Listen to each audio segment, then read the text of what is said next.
Halleluja, halleluja. Loof sy naam, as jy bly is hier vanmôre. Halleluja, loof sy naam. Nou ek is seker dat jy het nodig om hierdie woord te hoor, so maak jou sitplek gordel vas. Oom Dion, ek hoor hierdie mic is vir my 'n bietjie hard. Dit is vir my 'n bietjie sagter maak. As ek opgewonde raak dan is hy dalk 'n bietjie hard. So ek praat nou rustig, maar net nou gaan hy dalk, dis beter. Dankie oom Dion. Dankie oom Dion, baie dankie. Nou ja, dis Pesach 2025. Dit is Sondag môre. En ons is nie gewoonlik op 'n Sondag hier nie, maar ons is hier wanneer daar fees is vir Yahweh. Halleluja. Ons is hier wanneer daar 'n fees is vir Yahweh.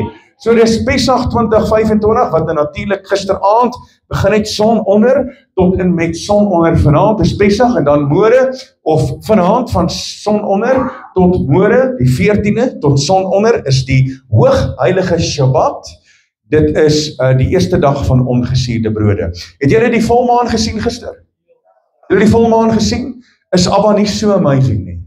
Hy is so amazing. Met ander woorde, die eerste van die maand Nisan. Ek het dit gesien, ek het die maan gesien, die eerste sekeltjie het uitgekom, dis die eerste van Nisan, en dis die begin van die jaar vir ons. Die begin van die jaar, die woord sê dit, en dit sal die begin van die jaar vir julle wees.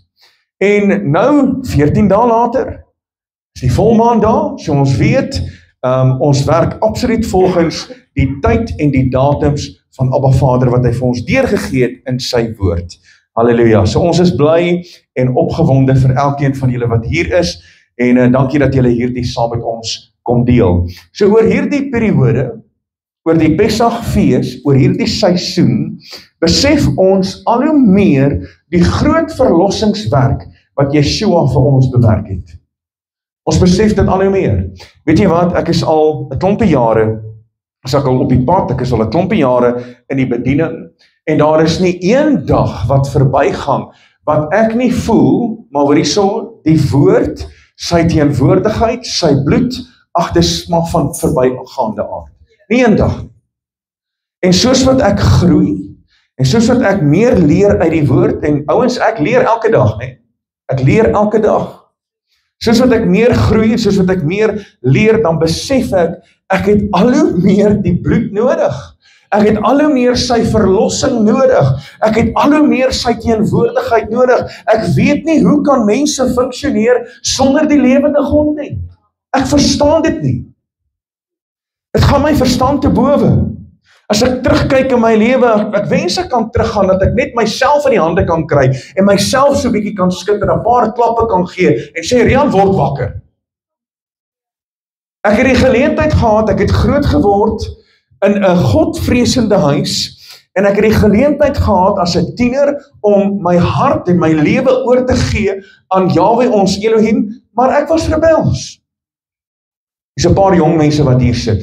Dis die beste besluit wat jy ooit in jou lewe kan maak.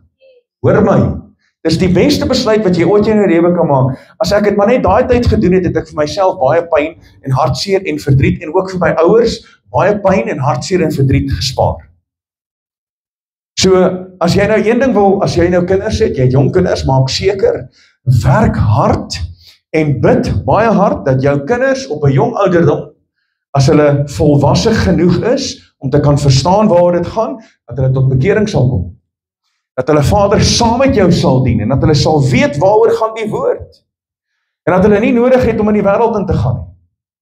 Right, so ons het 'n geestelike kondisie gehad, van slawerny, van binding en dood. Ons het dit gister uitgebeeld. Ons het dit gistermiddag uitgebeeld. Ons het 'n geestelike kondisie gehad, van slawerny, van binding en van dood.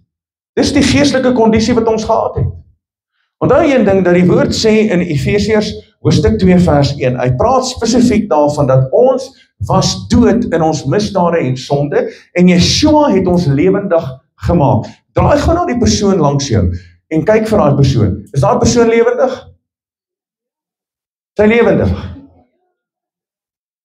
Alright, so ons is fisies lewendig. Fisies lewendig, maar ons was geestelik dood. Kyk nou weer vir die persoon langs jou. Kyk of daai persoon geestelik lewendig is. Ons moet geestelik ook lewendig wees. Dit help nie ons is in die vlees lewe ons, maar in die gees is ons dood nie. So dit was ons geestelike kondisie. So ons was geestelik dood, ons was in slawerny, ons was in binding en ons was in dood. So, hier kom die slegte nuus. Hier kom die slegte nuus.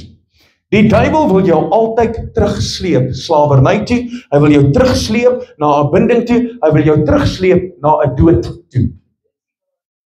Hy wil dit altyd doen. Kyk gou vir my. Die bloed van die lam is so kragtig. Ek wil eintlik die Engelse woord gebruik, so powerful, so kragtig, dat dit jou van slawerny en sonde kan verlos.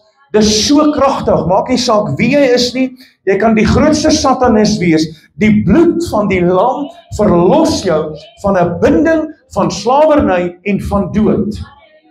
Dis die krag van die bloed. Maar hoor my, die duiwel gaan jou nie uitlos nie. Hy gaan altyd probeer om jou terug te sleep na waar hy jou gehad het. Altyd. Net omdat jy nou gered is deur die bloed van die lam, beteken nie dat die vyand jou gaan uitlos nie. Inteendeel, ek en jy het moeilikheid. Inteendeel. Nou ek wil jou vat na die woord, na Eksodus hoofstuk 14, vat jou Bybel, maak vir my daar oop, Eksodus hoofstuk 14, en terwyl jy jou plek soek, in Eksodus hoofstuk 14, maar ek gaan iets vir jou verduidelik. So Egipte verteenwoordig sonde. Dis wat Egipte verteenwoordig. So Egipte verteenwoordig sonde, wetteloosheid, slawerny en dood. So Vader wil ons daaruit hê. Hy wil ons uit Egipte uit hê. En ongelukkig is baie van ons, net soos wat die volk uitgelei is uit Egipte, hulle is uit Egipte uitgelei, maar Egipte was nog nie uit hulle nie. En hulle het heeltyd terugverlang na die vleispotte van Egipte. Hulle kom en hulle memoreer voor die lewende God en hulle verlang terug om terug te gaan soontoe. Net so is ons as mens ook. En nou sê die woord, dat wanneer die mens dit doen, wanneer hy terugdraai na sy vorige dinge wat hy gedoen het in sonde en ongeregtigheid, nou sê die woord, hy is soos 'n hond wat terugdraai na sy uitbraaksel. Sê ek wat so sê, nie die woord sê dit. Het jy al gesien wat maak 'n hond? As 'n hond opgooi, ekskuus julle dit, ek weet dit is bietjie lelik, maar as 'n hond opgooi en hy loop en dan kom hy terug en dan lek hy dit op, hy eet dit op. Dis waar. Die woord sê dat as ons terugdraai na ons eerste beginsels van sonde en ongeregtigheid, dan is ons soos 'n hond wat terugdraai na sy uitbraaksel. En weet jy, die duiwel gaan alles in sy vermoë doen om jou terug te sleep na Egipte.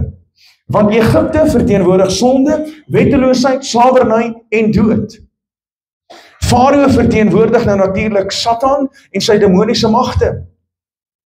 Dis wat dit verteenwoordig in die boek van Eksodus. Alright, kom ons lees gou saam. Ek wil net dat jy saam met my moet bly vandag. Daar's 'n paar teksverse wat ek vir jou wil gee en daar's 'n belangrike inligting wat ek vir jou wil deurgee. Eksodus hoofstuk 14 vanaf vers 5. Kyk wat gebeur hier. Alright, voordat ons lees, kyk gou vir my. Alright, so nou is die volk verlos. So die bloed is aan die deurposte, die lammetjie is geslag, die dood van die eerstgeborenes, die opdrag kom, laat die volk trek en daar's hulle uit Egipte, daar gaan hulle. Tas en pak, ongesuurde brode, hier stap hulle uit Egipte. Hey, dis lofprysing, dis aanbidding, hulle is opgewonde, hulle is vrygelaat en hulle is uit hulle slawewonings. Nou kom hulle, in Eksodus hoofstuk 14 vers 5. Kyk wat gebeur hier. Toe die koning van Egipte berig ontvang het dat die volk gevlug het die hart van Farao en sy dienaars teenoor die volk verander. Luister gou vir my. Die bloed van die lam kry jou uit slawerny. Die duiwel kan niks daaromtrent doen nie. Luister mooi. Wanneer jy jou gees oopmaak en die bloed van die lam kom aan jou lewe, kan hy niks daaromtrent doen nie. Niks. Hy kan op verskeie maniere jou dalk probeer om jou weg te hou van die teenwoordigheid van God. Hy kan al op verskeie maniere, kan hy al probeer dat jy nie tot bekering kom nie, maar die oomblik wanneer jy oopmaak en jy nooi Yeshua in en sy gees is inwonend, sy bloed kom was jou skoon, is daar niks wat hy daaraan kan doen nie. Niks. Want die bloed van die lam is powerful. Halleluja. Dis kragtig. Loof sy heilige naam. Maar kyk wat gebeur met die duiwel. Kyk wat gebeur met die duiwel. Die hart van Farao en van sy dienaars het teen die volk verander. Met ander woorde, die duiwel is happy met jou as jy God nie dien nie. Hy like jou. Hy is happy as jy Vader nie dien nie. Maar die oomblik wanneer jy jou gees oopmaak en hy kom in en die bloed kom was jou skoon, verander sy hart teenoor jou. Halleluja! Sy hart verander teenoor jou. Kyk wat gebeur hier. En hulle sê, wat het ons nou gedoen? Dat ons Israel laat trek het, sodat hulle ons nie meer dien nie. Hier is belangrike woorde, sodat hulle ons nie meer dien nie. So wanneer jy nie wedergebore is nie, en jy sit in slawerny, jy sit in sonde en ongeregtigheid, wie dien jy? Wie dien jy? Die duiwel. Jy dien die duiwel. Dis hoekom Yeshua het met die fariseërs gepraat en gesê, maar hoor hierso, julle vader is die duiwel. Julle vader is die duiwel.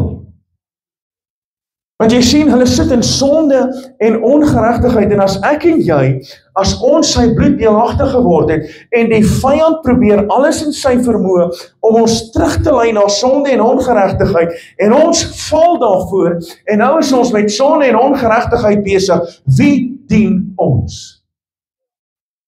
Die duiwel. Mense, hierdie is ernstig. Hierdie is ernstig. Ons moet luister wat die woord van God sê, sodat hulle ons nie meer dien nie. En die duiwel soek aanbidding. En hoe kry hy aanbidding? Wanneer ek en jy val in sonde en wetteloosheid. Dan kry hy aanbidding. Kyk wat gebeur hier. Daarop het hy sy strydwa ingespan en sy manskappe saam met hom geneem. En hy het 600 uitgesoekte strydwaans geneem en al die ander strydwaans van Egipte en die beste vegsmanne op elkeen daarvan. En Jahweh het die hart van Farao, die koning van Egipte, verhard, sodat hy die kinders van Israel agtervolg het. Ek wil vandag vir jou sê, ek en jy word beproef op verskeie maniere. Ons word beproef, luister baie mooi, God sal jou nooit beproef nie.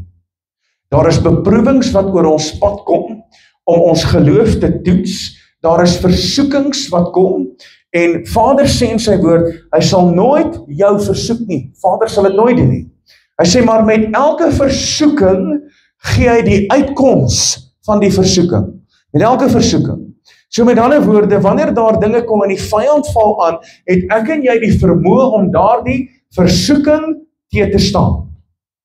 Wanneer ek en jy deur moeilike omstandighede gaan, dan word ons beproef in ons geloof, en ons geloof moet beproef word. Want anders as ons geloof nie beproef word nie, en ons dink maar, dis happy-go-lucky, ek kan maak en doen wat ek wil, hoe gaan ons opeindig? Net soos wat die volk beproef was in die woestyn, so moet ons ook beproef word op ons lewenswandel. Maar Vader laat nooit, hy versoek niemand nie. Dis 'n versoeking wat oor ons pad kan kom, volgens die woord, 'n menslike aspek. Hoe word ons versoek? Deur ons menslike begeertes. Maar saam met die versoeking, gee Vader vir ons die uitkoms. So, Yeshua deur sy verlossingswerk, en sy bloed, bring hy skeiding tussen ons en die wêreld, tussen sonde en ongeregtigheid. So waar moet ek en jy wees? Wanneer die bloed van die lam in ons lewe aangewend word, dan bring dit 'n skeiding. Met ander woorde, hier is die wêreld en hier is die lewende God. So wat se kant moet ek kies? Moet ek die sonde kies? Moet ek die wêreld kies? Of moet ek agter Jahwe aanloop? Ek moet agter hom aanloop. Dis my verantwoordelikheid dat wanneer hy my verlos het met die bloed van die lam en hy bring daai skeiding tussen die wêreld en die sonde en ongeregtigheid, dan moet ek kies om agter Jahwe aan te loop. Jy sien, want dit moet duidelik sigbaar wees in ons lewe. Duidelik. Dit moet duidelik sigbaar wees in ons lewe. Weet jy wat is die hartseer saak? Dat die gelowiges is so ingemengel met die wêreld, jy kom nie eens meer agter. Waar is die ware gelowiges en waar is die wat die wêreld dien? Kom dit nie eens meer agter. Kyk gou wat sê die woord, ek vat jou na Romeine, hou jou vinger by Exodus hoofstuk 14, hou jou vinger daar. Ons gaan weer terug gaan na Exodus hoofstuk 14. Ek lees gou vir jou Romeine hoofstuk 6 vers 17. Jy sien, want hierdie dinge moet duidelik sigbaar wees in ons lewe. Ons kan nie met sonde en ongeregtigheid nog in ons lewe sit nie, want dan beteken dit dat die duiwel is werksaam in ons lewe. Ons is dan besig om die duiwel te dien. En ons draai terug na ons vorige beginsels. Net soos wat 'n hond terugdraai na sy uitbraaksels. En jy sien, want die hart van die duiwel het teenoor jou verander die oomblik wat jy tot bekering gekom het. Sy hart het verander. Lees vir Romeine hoofstuk 6, vers 17. Maar ons dank Elohim, dat julle wel diensknegte van die sonde was. Stop gou daar. Met ander woorde, as ek sonde in my lewe het, dan is ek 'n diensknegt van die sonde. Wat is sonde? Wetteloos. Alright, so wie is die antichrist? Hy is die lawless one, die wetteloosheid. So as ek sonde in my lewe het, dan dien ek eintlik die duiwel, wat die anti-Messias is, wat homself wil voordoen in die tempel, wat hom wil voordoen as Elohim. En ons dink maar ons is okay. Ek sit met iemand, ek doen berading en hierdie persoon wil net nie besef dat daar 'n sonde in sy lewe nie. En weet jy, ek kan hom nie help nie. En ek vra hom die vraag, maar hierso, so hoekom sien jy my vandag? Wat is die probleem? Nee, ek het maar my eie sonde. Ek sê, right? Nee, ek het my eie sonde en ek sal nou maar daarmee deel. Ek sê, wel dan deel nou maar daarmee. Want hoekom sit jy by my? Nee, want ek het nodig en ek het oorwinning nodig. Ek sê, alright, nou praat met my. Nee, ek het nou maar my eie sonde. Ok, as jy nie bereid is, en ek vat my Bybel, ek maak my Bybel oop, en ek lees vir hom 1 Johannes hoofstuk 1 vers 7. As jy jou sonde bely, hy is getrou en regverdig om jou van alle sonde te reinig en ongeregtigheid te reinig. Dis 1 Johannes hoofstuk 1 vers 9. Ekskuus. As jy jou sonde bely, hy is getrou en regverdig om jou die sonde te vergewe en jou van alle ongeregtigheid te reinig. Ek lees dit vir hom. Ek sê, dis wat jy moet doen. Nie vir my onthaalwe nie, maar jy kom sit hier, jy kom sien my, so ek wil weet wat gaan aan in jou lewe. Jy is hier vir 'n rede. Ja, maar ek het nou maar my sonde. En ek sal dit nou maar oor. Ek sê, okay, so jy wil God speel in jou eie lewe. Pastoor, ek sê ja, want jy wil dit nie oorgee aan die lewende God nie. Jy sê, jy sal dit uitsorteer. So jy wil God speel in jou eie lewe. Sorry, jy kan dit nie doen nie. As ek 'n probleem het in my lewe, en ek het iets wat ek oorwinning mee nodig het, dan sak ek op my knieë, en ek maak my gees oop, en ek roep uit na Vader, ek sê, Vader, ek het u hulp nodig. Ek kom bely, en nou sê die woord in die boek van Spreuke, as ons sonde bely, en laat staan, sal ons barmhartigheid ontvang. So dit help nie, ek hou goed, en dis nou maar my sonde, en dis nou maar my probleem, en dis nou maar my situasie, en ek hou dit vir myself, en ek probeer God speel om dit self uit te sorteer. Sorry, dit gaan nie werk nie. Kom ek lees weer verder. Maar ons dank Elohim, dat julle wel diensknegte van die sonde was. So is jy vrygemaak deur die bloed van die lam, kan ek jou hande sien? En vrygemaak deur die bloed van die lam, so jy was 'n diensknegt van die sonde. Maar van harte gehoorsaam geword het aan die voorbeeld van die leer wat aan julle oorgelewer is. En vrygemaak is van die sonde, het julle diensbaar geword aan die geregtigheid. Ek spreek menslikerwys ter wille van die swakheid van julle vlees. Want net soos julle lede diensbaar gestel het aan die onreinheid en wetteloosheid om wetteloos te wees, so moet julle dan julle lede diensbaar stel aan die geregtigheid tot heiligmaking. Halleluja! So ek en jy kan nie hier in die wêreld funksioneer nie. Ons het uitbeweeg, en as ons uitbeweeg het en ons kom tot bekering, dan beteken dit, dis 'n 180 grade omdraai, daar's die sonde, en hier is die koninkryk van God, en ek stap hier in, en ek wandel. Vader het vir ons die tema gegee van hierdie Pessach, en laas jaar het ons soveel herstel gesien in mense se lewens. En Vader het vir ons 'n tema gegee laas jaar, en hy het weer eens vir ons 'n tema gegee hierdie jaar, en hierdie jaar se tema vir Pessach is maak skeiding. Maak skeiding. Weet jy hoekom? Want Yeshua maak skeiding. En ek ervaar in my gees dat die tyd is nou hier, wat daar 'n absolute skeiding gemaak moet word, want ons beweeg in die laaste dae. En in die laaste dae kan jy nie nou nog sit met sonde en ongeregtigheid nie. Ons moet skoonkom, ons het geherstel in ons binneste, nou moet ons begin wandel in die weë van Skepper lewende God, en ons moet absoluut in lyn kom met die woord van Jahwe ons Elohim. Mense, ons is in die laaste dae, en wanneer Yeshua gaan terugkom om sy volk te kom haal, sy bruid te kom haal, dan kom maak hy skeiding. So ons moet nou al in ons lewe, moet ons skeiding maak tussen die sonde en tussen die geregtigheid. Kom, ek vat jou terug na die boek van Exodus. Exodus hoofstuk 14.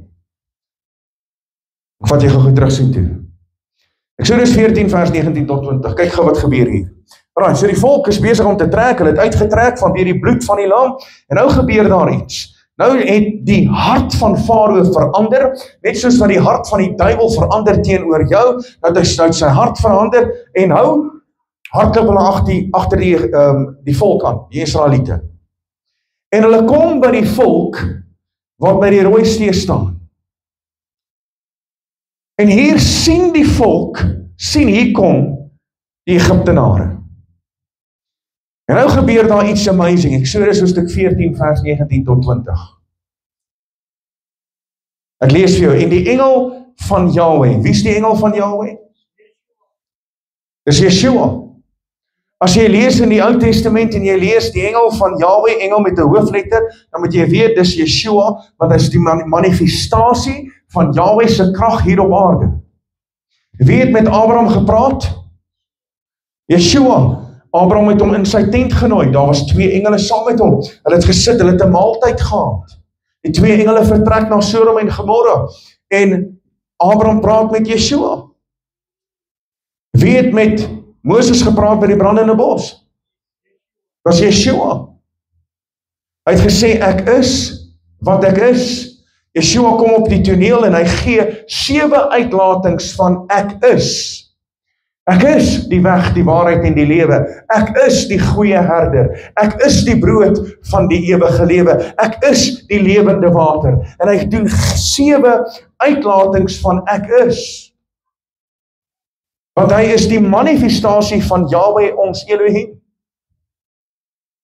In Johannes hoofstuk 10, dan lees jy dat Yeshua verklaar dat hy is die lewende God.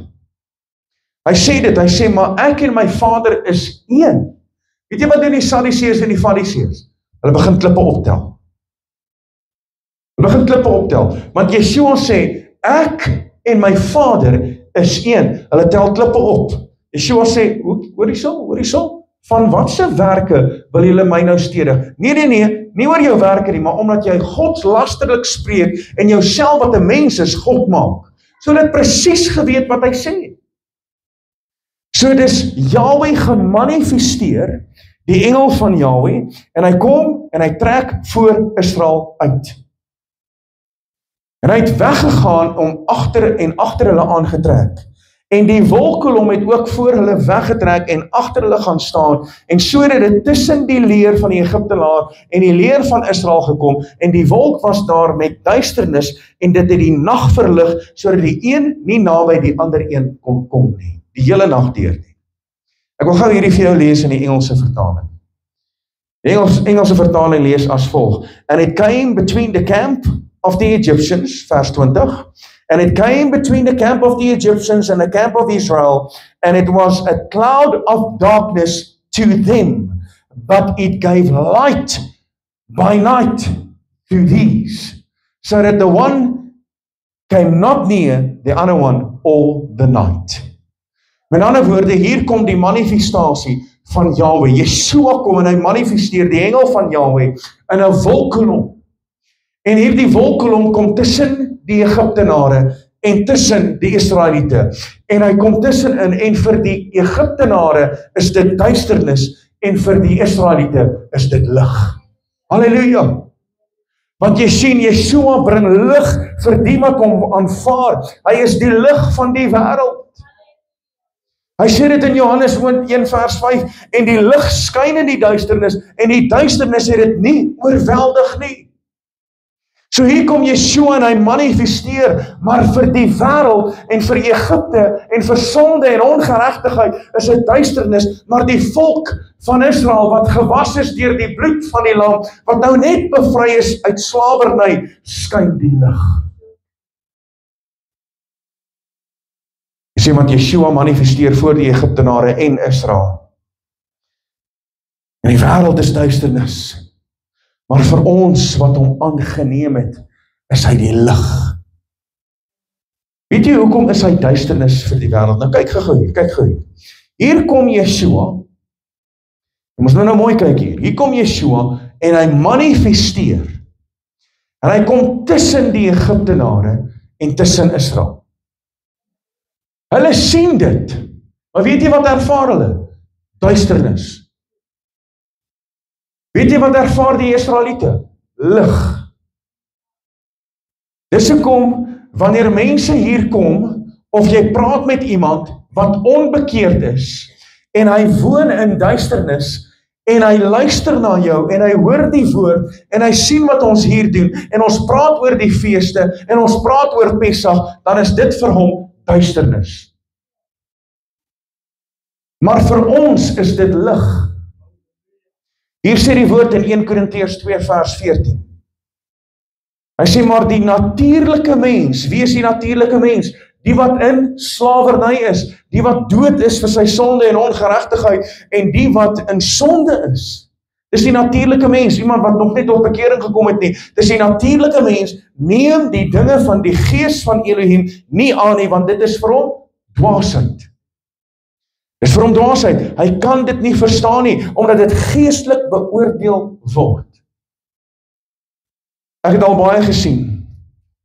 Ek staan al baie lank voor op 'n platform, baie. Dan doen ons 'n inseëning van kinders, dan kom die hele familie kom saam, dan sit onbekeerde mense, dan sit hulle in die banke, en ons is besig om te worship, en die gemeente se hande is op, hierdie in huil, daar's trane, daai in spreek in tale, daar's so 'n salwing, en dan staan die mense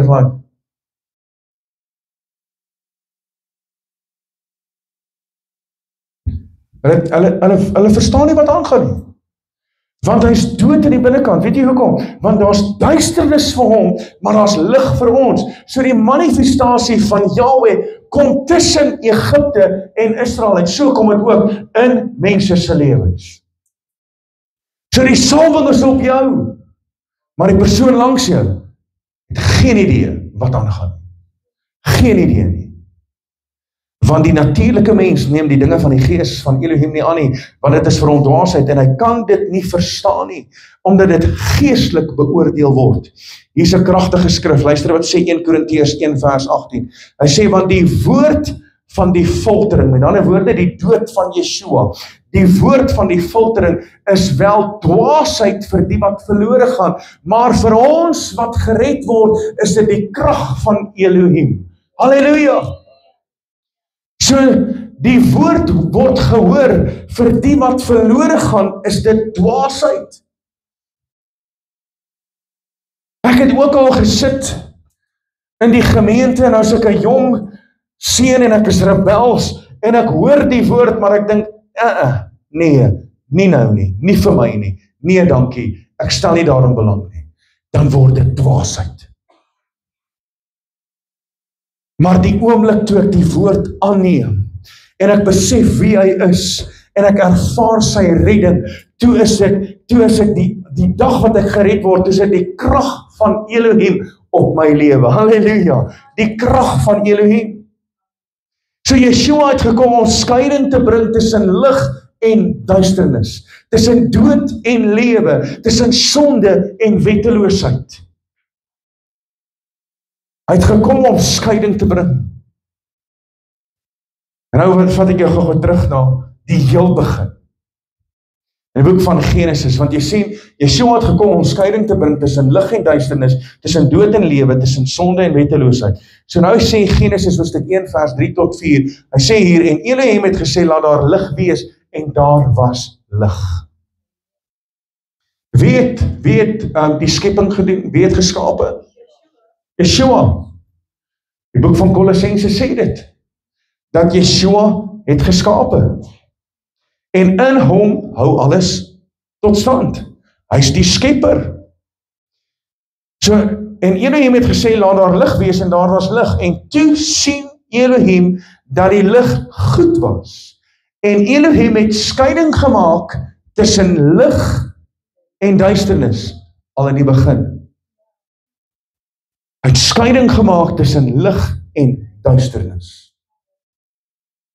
So mense, dit is belangrik dat ek en jy, dat ons in hierdie periode, dat ons sal besef, die prys wat Yeshua vir my en jou betaal het, want dit maak skeiding tussen die wêreld, en dit maak skeiding tussen die koninkryk van God, en ek en jy kan nie in die middel staan nie, ons moet 'n besluit maak, ons dien either die duiwel, of ons dien die lewende God, maak die besluit.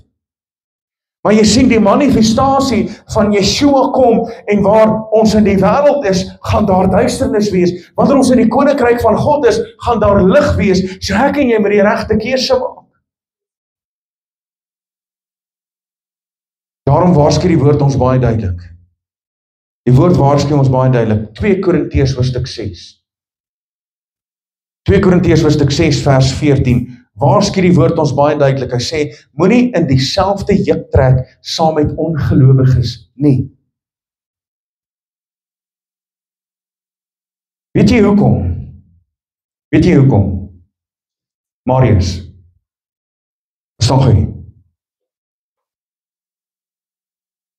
Jy staan nou hieronder, nee. Ek gaan gou hierdie wegskryf. Ek gaan jou gou gebruik as 'n voorbeeld. Marius, vat my hand, en ek wil jou optrek, hier na my vlak toe. Alright. So ek gaan jou optrek, gaan dit maklik wees? Gaan dit nie maklik wees nie? Alright. So ek gaan jou optrek, alright. Jy het nou vinnig opgekom, maar dit is eintlik makliker vir jou om my af te trek, as wat hoër staan om jou te probeer optrek op my vlak. Want as jy weerstand bied weerstand, as jy weerstand bied en ek probeer jou optrek, wat gebeur as jy my trek? As jy my trek, dan trek jy my af. So dit is makliker vir jou om my af te trek, as vir my om jou op te trek op my vlak. Dis hoekom Yeshua sê in sy woord, hy sê, moenie in dieselfde juk trek, saam met ongelowiges nie. Weet jy wat kry ek in die leen baie?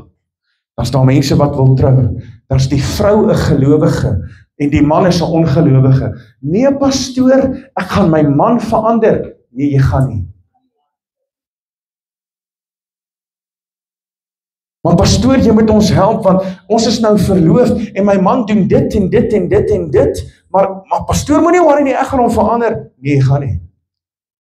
Dit wat hy doen voor die huwelik, gaan hy doen in die huwelik. Tensy Yeshua hom radikaal verander, hy sy gees oopmaak, hy tot bekering kom en jy het 'n ander man, sien ek geen kans dat julle twee in die huwelik moet staan en hy's nog steeds dieselfde nie. Sorry. Dan kom 'n vrou, sy kom na die gemeente toe, sy kom sien my. Sy sê, pastoor, ek is nou verloof, dis nou my 3de huwelik. Ek is al voorheen 2 keer geskei, ek gaan nou weer trou, dis my 3de huwelik, ek is nou verloof met hierdie man, maar ek is nie seker nie. Ek sê, wel, daar's jou probleem. Ek het nog niks eers gehoor van die man nie. Ek sê, daar's jou probleem. As jy nie seker is nie, dan moet jy weet, jy moet nie met hom trou nie. Ja, maar hy sê hy drink nou nie meer. En hy het beloof, hy sal nou nie meer drink nie, maar nou as hy van die werk afkom, dan stop hy nou eers en hy drink, en as hy nou huis toe kom, dan drink hy nou nie verder. En pastoor, daar's nou hierdie probleme, ek sê, weet jy wat, kom ek praat gou baie regheid met jou. Moenie hierdie man trou nie. Sy gaan trou. 4 maande daarna kom sy weer by die gemeente aan. Sy sê, pastoor, jy moet my help. Ek sê, kan ek jou gou vra? Het jy toe getrou met daai man? Ja, ek het, pastoor. Ek sê, sorry. Jy het nie geluister wat ek vir jou gesê het nie. Maar pastoor, ek sit nou met hierdie probleem. Ek sê, wel, daar's jou probleem. Jy het nie geluister wat ek vir jou gesê het nie. Hoe moet ek jou nou help? Jy het in die eerste plek nie geluister nie. Jy het die man getrou, nou sit jy met probleme. Nou wil jy ek moet jou help. Sorry, ek gaan jou nie help nie. Jy moes geluister het. Want jy sien, die probleem is, ons meng so maklik met ongelowiges. Moenie in dieselfde juk trek saam met ongelowiges nie. Want watter deelgenootskap het die geregtigheid met die ongeregtigheid? En watter gemeenskap het die lig met duisternis? Ja, maar pastoor, ek moet siele wen. Dis reg. Wen siele, verkondig die evangelie. As hy dit nie wil hoor nie, stap weg. As hy nie wil verander nie, stap weg. Skry die stof van jou voete af en beweeg aan. Want ons kan nie met ongelowiges te make hê en ons is heeltyd met hulle besig en heeltyd met hulle besig. Want wat gaan gebeur? Daai ongelowige gaan jou beïnvloed. So watter deelgenootskap het die geregtigheid met ongeregtigheid? Watter gemeenskap het die lig met duisternis? En watter ooreenstemming het die Messias met Belial? Watter ooreenstemming het die Messias met 'n paashaas? Watter ooreenstemming het die Messias met 'n afgodsfees? So moenie met in dieselfde heup trek saam met ongelowiges nie. Watter ooreenkoms het die tempel van Elohim met afgode, want julle is die tempel van die lewende God. Soos Elohim gespreek het, ek sal in hulle woon en onder hulle wandel en ek sal vir hulle 'n Elohim wees en hulle sal vir my 'n volk wees. Daarom gaan onder hulle uit en sonder julle af spreek Jahwe en raak nie aan wat onrein is nie en ek sal julle aanneem. Ja, maar Yeshua het mos nou alles rein gemaak.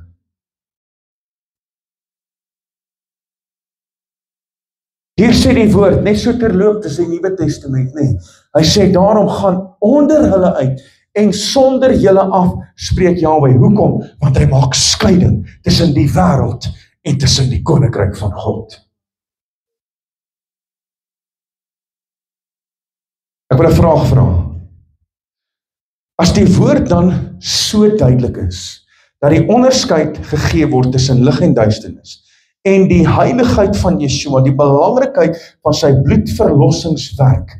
Wat het Yeshua te maak met enige wêreldsfees? Niks. Yeshua het gekom om sy skepping te herstel. Hy het gekom om sy skepping te herstel. Dit wat die vyand kom vernietig het, het hy gekom om weer nuut te kom maak. Dis hoekom die woord sê in 2 Korintiërs 5 vers 17, as ons in die Messias is ons 'n nuwe skepsel. Die ou dinge het verbygegaan. Kyk, alles het nuut geword. Hy het gekom om te herstel dit wat die vyand vernietig het. Weet jy hoekom? Want die vyand se hart het teen jou verander. Die vyand se hart het teen jou verander. Die oomblik wanneer ek en jy deur die bloed van die lam gereinig word, wil ek vir jou sê dat die duiwel is soos 'n bloedhond op jou spoor. En as ek en jy vir hom net 'n geleentheid gee, dan gaan hy ons wegtrek van die koninkryk van God en ons gaan so maklik in sonde wees. Ja, maar sy genade is vir my genoeg. Ek het maar my foutjies en jy sien die Here ken my hart.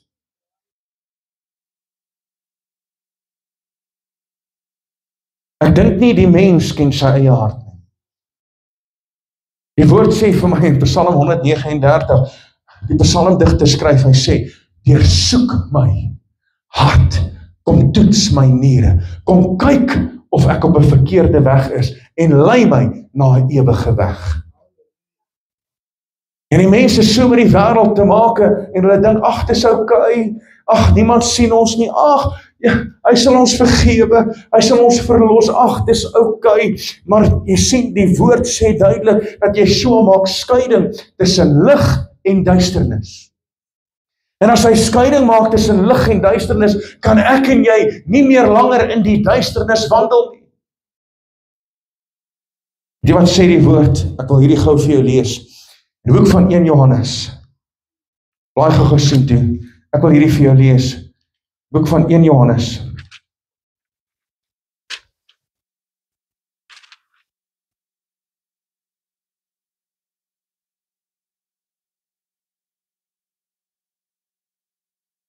Johannes hoofstuk 1 vers 7, en dan gaan ek vir jou nog 'n gedeelte lees.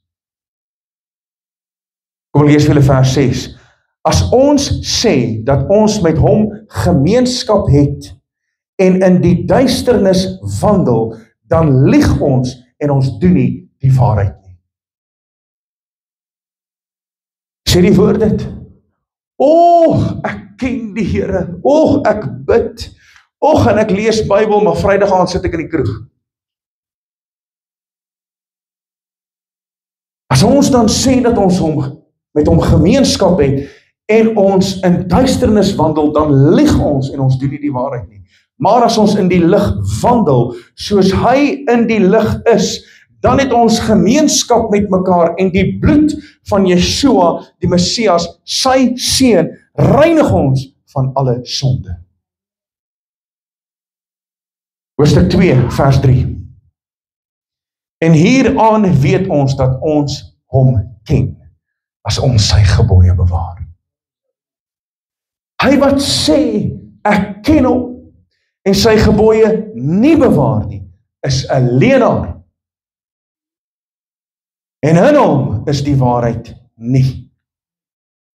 In ander woorde, hier's 2 aspekte van leuns in 1 Johannes hoofstuk 1 en 1 Johannes hoofstuk 2. So die oomblik wanneer ek en jy sê, maar ek ken hom en ek het 'n verhouding met hom en nee, ek gaan kerk toe en ek dien hom, maar ek doen ander dinge en as ek die kas oopmaak, is daar drankbottels daar en ek vat 'n sigaretjie en ek doen al hierdie goed in die geheim en ek kyk na pornografie, dan beteken dit as ek hom sê ek ken hom en ek het gemeenskap met hom, maar ek is in die duisternis, dan lieg ek. En nou sê mense, jy het nie nodig om die feeste te onderhou nie. Jy het nie nodig om die wette te onderhou nie. En dan daai selfde persoon nooi mense uit vir die Paasfees. En nou kom die woord, hy sê, en hierin weet ons dat as ons hom ken, as ons sy gebooie bewaar. Hy wat sê, ek ken hom, en sy gebooie nie bewaar nie, is 'n leienaar. Ek sê nie so nie, die woord sê so. Die woord sê so. So, Yeshua het gekom om sy skepping te herstel. En dat die vyand, dit wat die vyand kon vernietig het, dat hy dit weer kan nuut maak. Blaai gou saam met my na Johannes hoofstuk 19 vers 30. Dis die laaste skrif, tweede laaste skrif, Johannes hoofstuk 19 vers 30. En Dion, kom help my asseblief. Johannes hoofstuk 19 vers 30. Luister wat gebeur hier, dis by die filtering waar Yeshua op die filterpaal is en al sekere goed wat gebeur en nou kom vers 30. Johannes 19 vers 30 en toe Yeshua die asyn geneem het.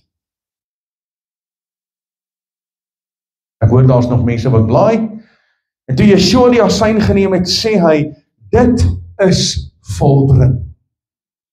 En hy het sy hoof gebuig en die Gees gegee. Kan ek jou 'n vraag vra? Wat was volbring?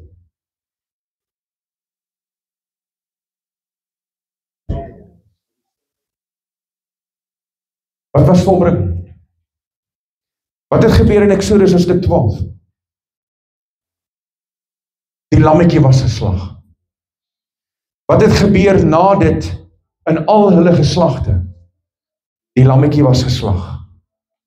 Wat het gebeur die oomblik wanneer daar sonde in die kamp was, of sonde by die mens, dan moet hy volgens die offers vat in die boek Eksodus wat beskryf is, en in die boek van Levitikus, dan moet hy 'n ram vat, of 'n bul, of hy moet 'n duif vat, of hy moet 'n offer bring, en hy bring dit voor die aangesig van Jahweh, en hy doen versoening vir sy eie volk, vir sy eie sonde. Selfs die priesters moes eers vir sy eie sonde, moes hy eers 'n offer bring. Daarna kon hy uitgaan, dan bring hy 'n offer vir Jahweh, en dan kon hy die bloed invat. So die mens moes gedurig deur offers gebring het, sodat die sonde weggeneem kan word. Hier kom Yeshua en hy sê, dit is volbring. Wat was volbring? Die offer. Die volmaakte offer. Wat die sonde van die wêreld kom wegneem. Wat alles kom herstel. En nou het dit nie meer nodig om op Pesach die lammetjie te slag en dit op die deurposte te sit nie, want sy bloed is op die deurpos van my hart. Want hy het eenmaal volmaak die offer vir my gebring. Dis wat hy volbring het. Die offersysteem is weggedoen. Daar is nie meer offers wat ek en jy nodig het om te doen nie. Weet jy wat moet ons doen? Ons moet ons gees oopmaak en Yeshua se offer, sy bloedofferwerk aanvaar. En dan kom hy in ons lewe en hy kom was ons skoon. En wanneer hy ons skoon gewas het, en ons ken hom, en ons begin wandel in die lig, dan doen ons die waarheid. En wanneer ons sy gebooie begin bewaar, want hy's inwonend in my deur sy bloed, dan wandel ek in die waarheid. Want jy sien, hy's die weg, die waarheid en die lewe. Ek wil jou gou vat na Genesis hoofstuk 3. Jy hoef nie so te blaai nie. Jy hoef nie so te blaai nie. Jy weet wat daar staan. Genesis hoofstuk 3. Ek gaan gou met jou praat daaroor. As jy so nie wil blaai so nie, maar ek gaan gou met jou gesels. Genesis hoofstuk 3. Wat het gebeur toe die mens in sonde geval het? Die mens vat van die boom en hy val in sonde. Yeshua hang aan 'n boom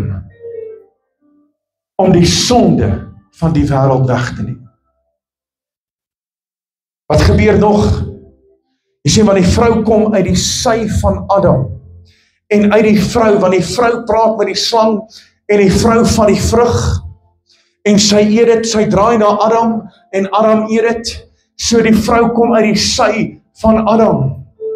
Yeshua hang aan die filterpaal en hulle steek hom met 'n spies in sy sy. Die oomblik toe hulle in sonde geval het, Adam en Eva, toe kom daar 'n vloek oor hierdie aarde. Die vloek kom oor die aarde en hy sê, daar sal dorings en dussels wees. Yeshua staan en hulle maak vir hom 'n doringkroon en hulle sit 'n doringkroon op sy kop.